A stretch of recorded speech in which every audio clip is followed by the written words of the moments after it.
तो आदाब, नमस्कार, गुड इवनिंग, सत श्री अकाल। एक बार फिर आप तमाम लोगों का स्वागत है क्राइम तक की कहानी के इस एपिसोड में। उम्मीद है पूरी फैमिली अच्छी होगी। अब आते हैं आज की कहानी के ऊपर, लेकिन उस कहानी से पहले अपडेट आपको ड्रग्स मामले में क्रूज पार्टी के सभी की एक उम्मीद थी कि शायद आज बेल मिल जाए शाहरुख खान के बेटे आर्यन खान और बाकी 7 लोगों को।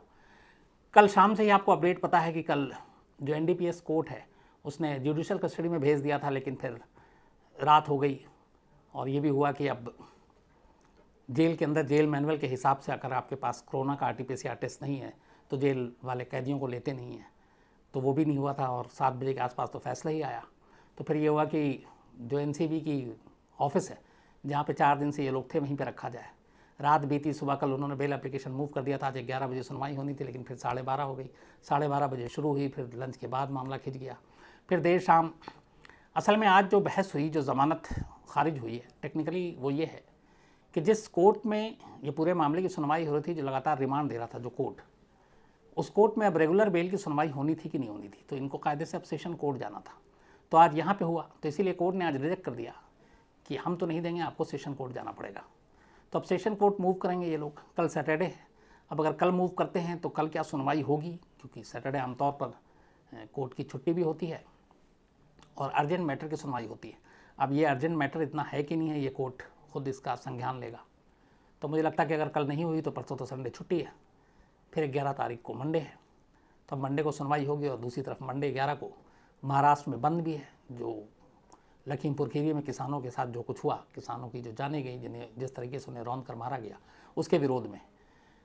तो अगर कल नहीं सुनवाई होती है तो संडे छुट्टी, मंडे को महाराष्ट्र बंद। तो लगता है कि अब महाराष्ट्र बंद के दौरान अगर सुनवाई होती है तो वो अलग बात है। ये देखना पड़ेगा कि कोर्ट उस दिन खुलता है कि नहीं। लेकिन अभी जेल में ही अब आर्थर रोड जेल ले जाया गया आर्यन खान को और साथ में 8 लोगों को। इस आर्थर रोड जेल में बड़े सारे सितारे रहे हैं। एक ज़माने में संजय दत्त भी थे, बाकी भी बहुत सारे लोग, क्योंकि किला कोर्ट का जुरिसडिक्शन वहीं आता है। तो फिलहाल आर्यन खान पहली बार आज जेल पहुंच गए और अब आज की रात तो कम से कम तय है कि जेल में ही कटेगी। अब आते हैं आज की कहानी के ऊपर। कल सुप्रीम कोर्ट में एक केस आया था। यहाँ पे भी एक बेल का मैटर था, जमानत के लिए, एक मर्डर केस में। आमतौर पे सुप्रीम कोर्ट में बेल का मैटर तब आता है जब लोअर कोर्ट, उसके बाद हाई कोर्ट दोनों रिजेक्ट कर दे, फिर आखिरी दरवाज़ा सुप्रीम कोर्ट। अब सुप्रीम कोर्ट पे भी रिजेक्ट कर दे तो फिर अब आपको कुछ महीने और जेल में रहना पड़ेगा, क्योंकि फिर एक तय मियाद है, उसके बाद ही आप दोबारा अपील करेंगे। अब सुप्रीम कोर्ट ने ये बेल रिजेक्ट क्यों किया, आज की कहानी इसी से शुरू करते हैं। बात जून 2018 की है। राजस्थान में एक जगह है बुहाना, झुंझुनू के करीब है, और वहीं पे एक इलाका है सागवा। सागवा में सचिन नाम का एक नौजवान रहता है जो आर्मी में है, फौजी है। और सचिन की शादी अल्पना नाम की एक लड़की से होती है। पति पत्नी दोनों खुश। शादी के बाद वापस सचिन को ड्यूटी पे जाना होता है। वो ड्यूटी पे लौट जाता है। उसकी पोस्टिंग असम में है, तो असम में पोस्ट रहता है। और फौजियों की जो ज़िंदगी होती है, आमतौर पे साल में 1 महीना, 15-20 दिन बस ऐसी छुट्टी मिलती है, इमरजेंसी छोड़ दे तो, और बीमारियों को। तो लगभग आप 11 महीने तक घर से दूर रहते हैं। अलग अलग हालात में अलग अलग जगहों पे आपको नौकरी करनी पड़ती है। तो सचिन भी इसी तरीके से अपनी जिम्मेदारी निभा रहा था एक फ़ौजी के तौर पर। इधर पीछे में सचिन के, अब सचिन की पत्नी अल्पना घर में थी और अल्पना के साथ उसके सास और ससुर थे। ससुर भी काम के सिलसिले में अक्सर ज़्यादातर बाहर रहते हैं इस झुंझुनू से। तो अल्पना और सास ये दोनों आमतौर पे ज़्यादा घर में रहा करती थी। शादी के कुछ समय के बाद, चूँकि अब सचिन वापस चला गया ड्यूटी पे, अल्पना की मुलाकात मनीष मीणा नाम के एक नौजवान से होती है। और इसके बाद दोनों में दोस्ती होती है, फिर दोनों में प्यार हो जाता है। अब शादी को अभी बहुत ज़्यादा दिन नहीं बीते, लेकिन अल्पना की ज़िंदगी में एक नया शख्स आ चुका था। प्यार के बाद अब दोनों फ़ोन पे बातचीत शुरू होती है। ये बातचीत घंटों चलती है। फिर धीरे धीरे फ़ोन के बातचीत के बाद वीडियो कॉलिंग शुरू होती है। अब दोनों वीडियो पे बातचीत करते हैं। इस दौरान में जो अल्पना की सास थी, वो अपनी बहू की इन चीज़ों पे उसकी नज़र पड़ती है। उसे लगता है कि उसकी बहू किसी पराये शख्स से बात कर रही है, वीडियो कॉल कर रही है। कई बार उसने वीडियो कॉल में देखा भी। तो उसने इसका विरोध किया, पहले समझाया बहू को कि ये ठीक नहीं है, बट अल्पना मानी नहीं और बातचीत चलती रही। इसी दौरान में 1-2 बार मीना से मुलाकात भी हुई घर के आसपास। सास ने देख लिया, सास को गुस्सा आया। अब उन्होंने अल्पना को कहा, समझाया कि ये सब अच्छी बात नहीं है, अगर तुम्हारे शौहर को, तुम्हारे पति को पता चलेगा तो बात बिगड़ जाएगी। लेकिन अल्पना मानी नहीं। फिर वो सिलसिला 1-2 दिन रुका, फिर आगे चलता रहा। इसके बाद फिर वही फ़ोन पे बातचीत, वीडियो कॉलिंग। इस दौरान में इन सारी चीज़ों में कई बार घर का काम भी डिस्टर्ब होता। सास को ज़रूरत होती है घर में खाना, बाकी चीज़ें, बहू फ़ोन पे ही लगी हुई है। तो इन चीज़ों ने घर में झगड़ा शुरू कर दिया।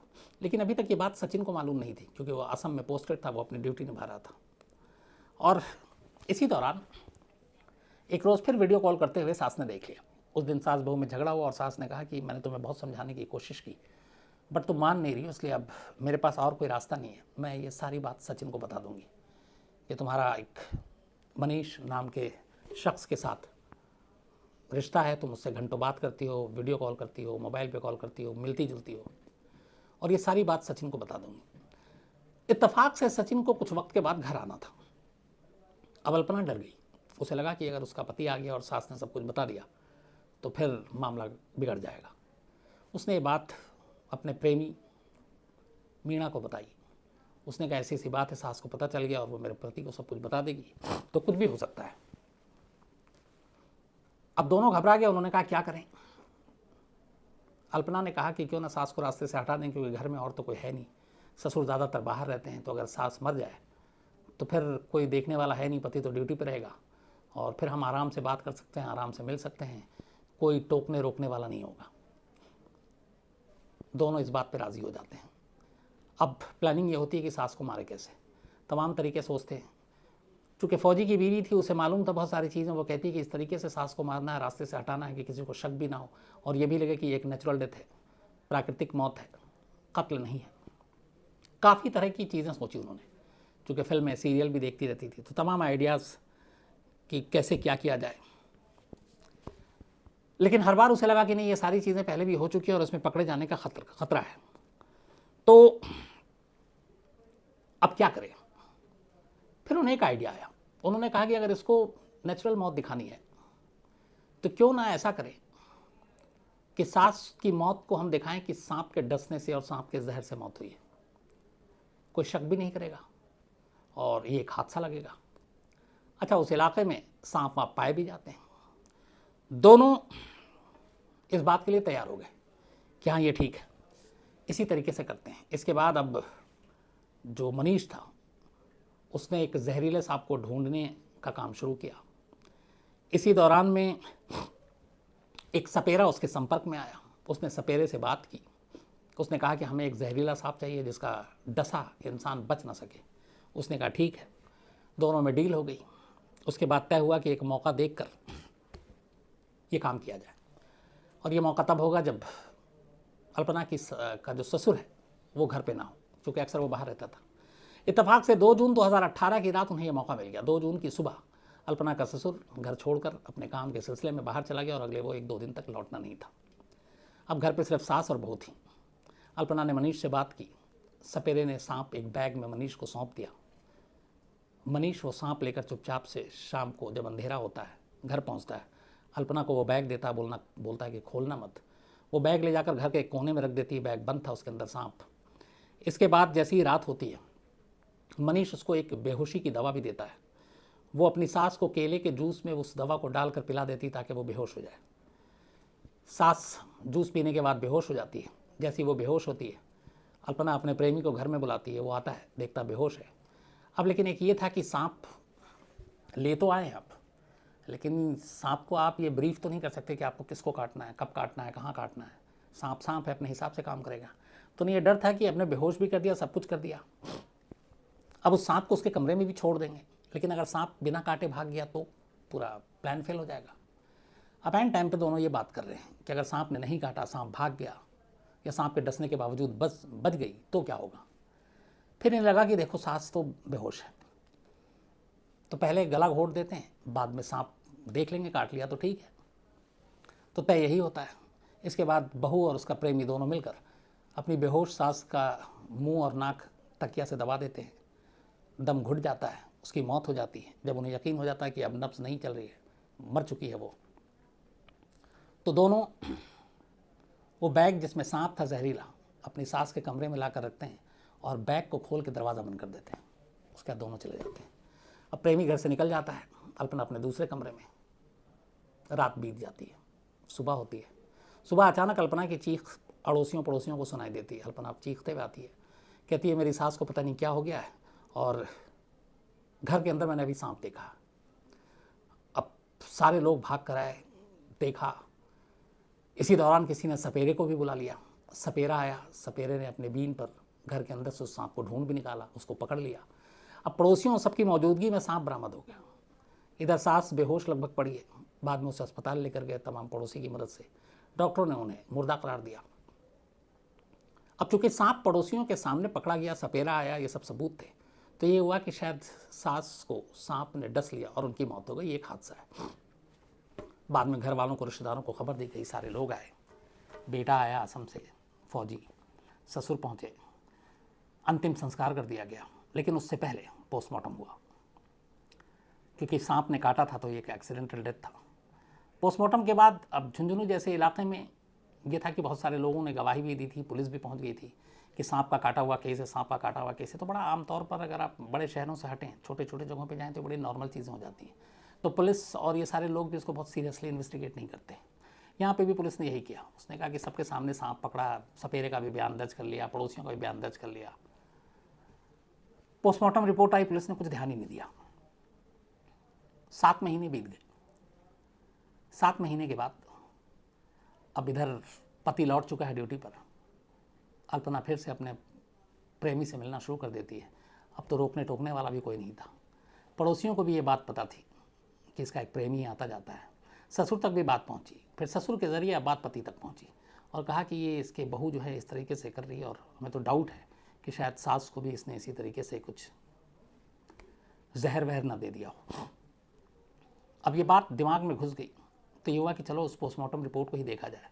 घर वालों ने फिर से पुलिस से संपर्क किया और पुलिस से कहा कि हमें डाउट है कि मेरी माँ हादसे में नहीं मरी है, बल्कि हो सकता है उसका कत्ल किया गया हो। पोस्टमार्टम रिपोर्ट निकाला गया। रिपोर्ट तब की थी, उसमें साफ साफ लिखा था कि उनकी सास की मौत दम घुटने से हुई थी। क्योंकि पहले तकिया मुंह पे रखा गया था और नाक पर तो दम घुटने से, अब दम घुटने से हुई, तो इसका मतलब है सीधे सीधे ये मर्डर है, 302। साथ में शरीर के अंदर सांप के जहर का पाया जाना भी लिखा हुआ था। लेकिन अब 2 अलग चीज़ें थी, एक दम घुटना और एक जहर का मिलना। लेकिन दम घुटने की बात सीधे सीधे हादसे को नकार रही थी कि ये साजिश हो सकती है। अब जब ये दम घुटने वाली थ्योरी सामने आई खुलकर, तो पुलिस को लगा कि मामला गड़बड़ है। अब पुलिस ने छानबीन शुरू की खामोशी से। अब चूंकि उस घर में और हादसे के दिन सिर्फ अल्पना और उसकी सास थी और कोई था नहीं, पड़ोसियों से और पति के ज़रिए बाकी पता तो चल ही गया कि एक प्रेमी भी है और उसका नाम ये है और ये घंटों बात करती थी, वीडियो कॉल करती थी। ये पुलिस के पास कंप्लेंट भी आई। पुलिस ने अल्पना के कॉल डिटेल को खंगालना शुरू किया। 2 जून की रात के सारे कॉल डिटेल निकाले गए, उसके और उसके आशिक मनीष के। करीब 90 कॉल थे दोनों के बीच बातचीत। अब पुलिस के लिए ये बड़ी अजीब थी कि जिस रात ये हादसा हुआ उस रात 90 कॉल, अब तक के सबसे ज़्यादा करते तो ये घंटों बातें थी। लेकिन उस रात 90 कॉल, देर रात तक वो भी, बल्कि अर्ली मॉर्निंग तक भी। तब पुलिस को डाउट हुआ। पुलिस ने इसके बाद मनीष मीणा को उठाया और उससे पूछताछ की। थोड़ी देर में ही वो टूट गया। उसने बताया कि हाँ, उसने अल्पना के कहने पे ये कत्ल किया था और इसमें अल्पना भी शामिल है और एक और जो उसका साथी था जो उसके लिए जिसने सांप का इंतज़ाम किया था। उसके इस बयान के बाद पुलिस अल्पना को गिरफ्तार करती है। अल्पना शुरू में इनकार करती है, लेकिन फिर बाद में वो भी हामी भर लेती है। अब पुलिस अल्पना, उसके प्रेमी और उसके तीसरे साथी तीनों को गिरफ्तार कर लेती है। चार्जशीट दाखिल होती है। लोअर कोर्ट में मामला जाता है, हत्या का मुकदमा बनता है। लोअर कोर्ट को जब पता चलता है कि एक बहू ने अपनी सास को सांप से डसवा के मार डाला, लोअर कोर्ट भी हैरान, कहती है कि ये जो तरीका है कत्ल का ये बड़ा अजीब है और ऐसे तरीक़ों को बढ़ावा नहीं देना चाहिए, इसलिए बड़ी सख्ती दिखाते हुए ज़मानत देने से इनकार कर दिया। इसके बाद दोनों हाई कोर्ट पहुँचे, तीनों। हाई कोर्ट में भी जैसे ही पता चला ये कत्ल का मामला है, लेकिन एक बहू ने अपनी सास को सांस से डसवा दिया, हाई कोर्ट भी चौंकट। उसने भी कहा कि ये अजीब सा तरीका है कत्ल का, बेल देने से मना कर दिया। अब आखिरी उम्मीद थी इनके पास सुप्रीम कोर्ट। ये लोग सुप्रीम कोर्ट पहुंचते हैं और सुप्रीम कोर्ट का फैसला कल आता है। कल सुप्रीम कोर्ट में जो जज हैं, बल्कि 3 इनके जज थे और जज ये कहते हैं अपने, मैं वो आपको बताना चाहता हूँ कि किसी भी क्राइम को अंजाम देने के लिए बिल्कुल नया तरीका अपनाया गया है। और इसीलिए ये जितने भी मुलजिम हैं, आरोपी हैं, ये ज़मानत के हकदार नहीं हैं। और ये बात किसी और ने कही, सुप्रीम कोर्ट के chief justice NV Ramana, justice Suryakant और जस्टिस हेमा कोहली, 3 जजों की ये बेंच बैठी थी इस बेल पर सुनवाई के लिए। और इन तीनों ने ये कहा कि चूँकि जिस तरीके का इस्तेमाल किया इन लोगों ने कत्ल के लिए, वो तरीका इतना ख़तरनाक है कि इनकी सोच को देखते हुए मुझे नहीं लगता कि ये इनको आज़ादी मिलनी चाहिए या इनको ज़मानत मिलनी चाहिए और इसीलिए जेल में रहे। तो lower court, high court, supreme court, तीनों ने ही बेल खारिज कर दी। तीनों आरोपी, बहू, उसका प्रेमी और एक उनका साथी जिसने सांप लाने में मदद की थी, तीनों जेल में हैं। हालांकि अब प्रेमी और प्रेमिका अलग अलग हैं। अल्पना जो है वो जयपुर जेल में है, जबकि मनीष मीना और उसका जो दोस्त है खेतड़ी, ये खेतड़ी जेल में है। तो 2 अलग अलग जेलों में अब आशिक और उनकी माशूक हैं और अपने किए की सज़ा भुगत रहे हैं। तो ये थी कहानी, एक अजीब तरीका जिसमें एक बहू अपने सास को मारने के लिए सांप का इस्तेमाल करती है। अब कहानी ख़त्म करूं उससे पहले क्राइम तक फैमिली के बहुत सारे लोगों का आज भी जन्मदिन